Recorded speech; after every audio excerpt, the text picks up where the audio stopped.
하나님의 찬양을 나누며 하나님의 말씀을 시작하기 원합니다. 아름다운 마음들이 모여서 주의 은혜 나누며 예수님을 따라 사랑해야지 우리 서로 사랑해. 이 다음에 예수님을 만나면 우리 뭐라 말할까? 그때에는 부끄러움 없어야지 우리 서로 사랑해. 하나님이 가르쳐준 한 가지, 내 이웃을 내 몸과 같이 미움, 다툼, 시기, 질투 버리고 우리 서로 사랑해. 우리에게 익숙하고 아름다운 찬양입니다. 그런데 이 찬양을 무력화시키는 한 단어가 있습니다. 무엇인지 아세요? 내로남불입니다. 무슨 뜻인지 아시죠? 내가 하면 로맨스, 남이 하면 불륜입니다. 사람들의 이중적인 모습을 잘 보여주는 단어입니다. 자신에게는 한없이 관대하고 다른 사람에게는 매우 엄격한 우리의 모습입니다. 이러한 모습은 예수님을 믿지 않는 사람들뿐만 아니라 예수님을 자신의 구주로 고백하는 우리들의 모습이기도 합니다. 그래서 우리는 마음속으로 우리는 서로 진정한 참된 사랑을 나눌 수 없다고 생각합니다. 그러나 사도 요한은 우리가 서로 사랑할 수 있고 사랑할 수밖에 없다고 선포합니다. 왜 사도 요한과 우리의 생각에 차이가 있을까요? 그 이유는 우리의 존재가 예수 그리스도 안에서 완전히 새로워졌기 때문입니다. 첫 번째, 예수 그리스도 안에서 새로운 존재가 되십시오. 요한일서 2장 8절입니다. 이는 어둠이 지나가고 참빛이 벌써 비침이니라. 하나님은 빛이십니다. 그에게는 어둠이 조금도 없습니다. 그래서 사도 요한은 예수를 믿는 저와 여러분에게 그 참된 영광의 빛이 앞으로 비출 것이 아니라 이미 벌써 비추었음을 말씀합니다. 이제 우리는 새로운 존재가 되었습니다. 사도 바울의 목소리로 듣겠습니다. 고린도후서 5장 17절입니다. 그런즉 누구든지 그리스도 안에 있으면 새로운 피조물이라. 새로운 피조물이 되는 단 하나의 조건은 예수 그리스도 안에 머물 때입니다. 존재가 바뀌지 않은 옛 사람, 그래서 영광의 빛이 비추지 않는 삶에 서로 사랑하라는 예수님의 말씀은 여전히 풀 수 없는 불가능한 난제입니다. 이것이 우리가 서로 사랑하고 사랑할 수밖에 없는 전제 조건입니다. 우리가 아침에 옷을 입을 때를 생각해 보세요. 우리의 마음이 급하여 첫 번째 단추를 잘못 끼웁니다. 그러면 어떻게 되나요? 아무리 마지막 단추를 바르게 채우려고 하여도 제대로 끼울 수 없습니다. 방법은 하나입니다. 옷의 단추를 탁 풀고 첫 단추부터 제대로 끼워야 합니다. 오늘 우리 가운데 이 첫 번째 단추를 제대로 끼우지 못한 분들이 계십니까? 그렇다면 이 시간 내 힘으로 사랑해 보려는 모든 수고와 노력을 내려놓으십시오. 그리고 내 인생의 첫 단추부터 다시 채우기를 바랍니다. 내 마음의 문을 열고 참빛 되신 예수 그리스도를 나의 구주로 온전히 영접하시기를 바랍니다. 그때 비로소 사랑의 첫 단추가 제대로 끼워지기 시작합니다. 예수 그리스도 안에서 첫 단추가 제대로 끼워진 사람, 즉 새로운 피조물이 된 사람들은 사랑의 기준이 달라집니다. 이제 이 사람들은 새로운 기준으로 사랑하게 됩니다. 두 번째, 나의 기준을 버리고 예수님의 기준으로 사랑하십시오. 오늘 본문 7절에서 사도 요한은 우리가 처음부터 가진 옛 계명을 말씀합니다. 하나님이 모세를 통하여 이스라엘 백성들에게 이미 주신 말씀입니다. 레위기 19장 18절입니다. 내 이웃 사랑하기를 내 자신과 같이 사랑하라. 하나님이 제시하신 사랑의 기준이 누구입니까? 나입니다. 이 말씀은 예수님이 십자가에 죽으시기 전에 이스라엘 백성들이 붙잡았던 말씀입니다. 그래서 우리는 이것을 옛 계명이라고 부릅니다. 그런데 예수님은 제자들과 마지막 만찬 자리에서 그들이 이미 듣고 그들에게 이미 익숙한 이 말씀을 다시 하십니다. 요한복음 13장 34절입니다. 새 계명을 너희에게 주노니 서로 사랑하라. 내가 너희를 사랑한 것 같이 너희도 서로 사랑하라. 서로 사랑하라. 동일한 말씀입니다. 그런데 기준이 달라졌습니다.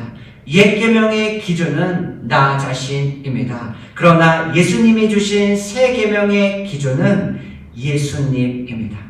우리가 서로 사랑할 수 없는 이유는 사랑의 기준을 옛 계명, 나로 삼고 있기 때문입니다. 그러나 우리가 사랑의 기준을 예수님으로 정할 때 우리는 새 계명을 따라 서로 사랑하게 됩니다. 그렇다면 예수님이 나에게 보여주신 사랑은 무엇일까요? 로마서 5장 8절입니다. 우리가 아직 죄인 되었을 때에 그리스도께서 우리를 위하여 죽으심으로 하나님께서 우리에 대한 자기의 사랑을 확증하셨느니라. 내가 의인일 때가 아닙니다. 나는 여전히 죄인입니다. 그럼에도 불구하고 예수님께서 십자가에 죽으심으로 나를 향한 주님의 사랑을 증명해 보이셨습니다. 생각해 보세요. 하나님이 나를 보십니다. 그런데 나의 말투, 나의 표정, 나의 행동이 하나님의 마음에 들지 않습니다. 그때 하나님이 나와 눈을 마주치지 않습니다. 내가 하나님께 기도하며 인사를 건네도 하나님께서 고개를 돌리시며 나의 인사를 받지 않습니다. 만약 하나님이 나를 이렇게 대하신다면 우리는 마음에 어떤 생각을 할까요? 그런데 왜 우리는 다른 사람의 작은 허물을 용납하지 못할까요? 마태복음 7장 3절입니다. 어찌하여 형제의 눈 속에 있는 티는 보고 내 눈 속에 있는 들보는 깨닫지 못하느냐? 우리가 이 말씀을 시각적으로 볼까요? 화면을 보시겠습니까? 저와 여러분의 모습은 어떠합니까? 화면 속에 저 우스꽝스러운 사람의 모습이 보이세요? 자기 눈에는 집을 지을 때 쓰는 거대한 기둥인 들보가 박혀서 앞도 제대로 보지 못합니다. 그런데 자신이 상대방의 눈 속에 있는 먼지 같은 티를 빼내주겠다고 합니다. 저와 여러분의 모습이 저 화면 속의 모습 아닐까요? 내 죄는 감추고 남의 죄를 들추어내는, 나의 티는 감추고 다른 사람의 들보는 들춰내는 내로남불의 모습이 바로 저와 여러분들의 모습 아닙니까? 이 삶을 향한 사도 요한의 말씀이 충격적입니다. 요한일서 2장 11절입니다. 그의 형제를 미워하는 자는 어둠에 있고 또 어둠에 행하며 갈 곳을 알지 못하나니 이는 그 어둠이 그의 눈을 멀게 하였음이라. 형제를 향한 미움은 미움에서 끝나지 않습니다. 미움은 어둠을 낳고 어둠은 갈 곳을 잃게 만들며 결국 자신의 눈을 멀게 합니다. 그래서 형제 사랑은 우리 신앙의 시금석이며 우리의 신앙이 진짜인지 가짜인지 드러나는 기준입니다. 이 말씀이 충격적인 이유가 있습니다. 예수님이 하신 말씀을 통하여 이 말씀을 좀 더 분명하게 알 수 있습니다. 마가복음 12장 33절입니다. 또 마음을 다하고 지혜를 다하고 힘을 다하여 하나님을 사랑하는 것과 또 이웃을 자기 자신과 같이 사랑하는 것이 전체로 드리는 모든 번제물과 기타 제물보다 나으니라. 우리가 하나님을 예배합니다. 우리가 서로를 향해 헌신하며 수고합니다. 그러나 나의 마음에 사랑이 없습니다. 하나님은 그런 예배와 섬김을 아무 의미 없다고 말씀하십니다. 하나님이 받지 않으시고 기억하지 않으십니다.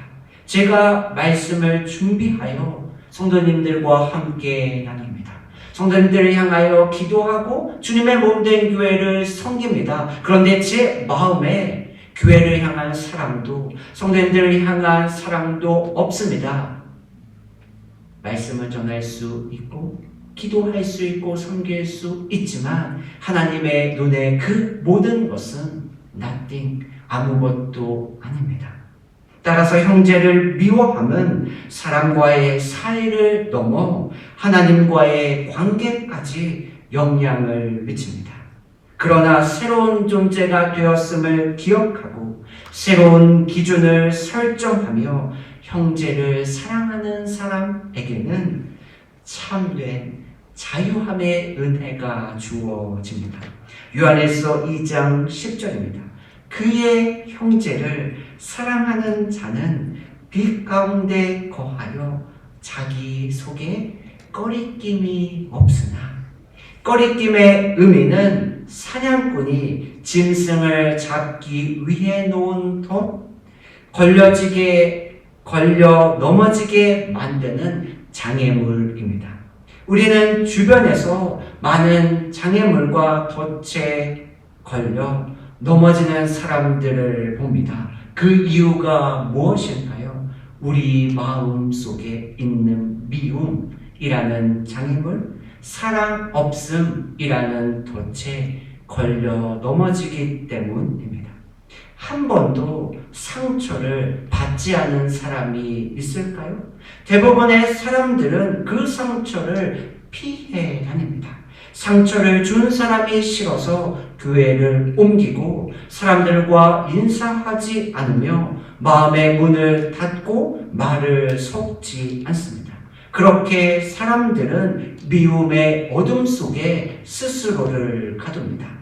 도마가 예수님의 부활을 믿지 않습니다. 그래서 부활하신 예수님이 직접 도마를 찾아가십니다. 그리고 도마에게 무엇을 보여주시나요? 찬란하고 영광스러운 모습이 아닙니다. 예수님이 십자가에서 입으신 상처입니다. 이해가 되세요? 우리의 기대는 상처 없는 예수님 아닌가요? 그런데 예수님의 상처는 우리를 사랑하신 증거입니다. 사도 바울은 자신의 육체의 흔적을 예수의 흔적으로 고백합니다. 자신의 상처와 아픔 때문에 형제를 미워함으로 계속 어둠 속에 머물고 계시겠습니까? 아니면 자신의 상처와 아픔을 자신의 삶에 예수님의 사랑의 흔적으로 삼으며 참된 자유를 누리며 살아가시겠습니까? 이것이 세 번째 미움의 어둠에서 벗어나 참빛의 자유를 누리십시오입니다. 이제 말씀을 마무리하고자 합니다. 말씀을 시작하며 나눈 찬양의 2절 가사를 기억하시나요? 이 다음에 예수님을 만나면 우리 뭐라 말할까? 그때에는 부끄러움 없어야지. 우리 서로 사랑해. 우리 모두는 하나님의 나라에서 영원히 함께 살아갈 형제 자매입니다. 믿으시나요? 아직 새로운 피조물이 되지 못하셨나요? 예수 그리스도를 나의 구주로 받아들이십시오.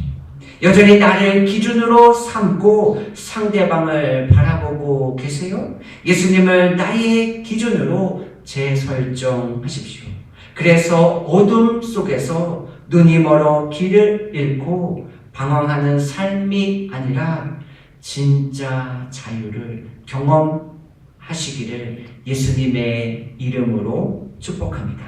그리고 이 은혜가 저와 여러분의 남은 삶에 가득하시기를 예수님의 이름으로 축복합니다. 아멘. 기도하겠습니다.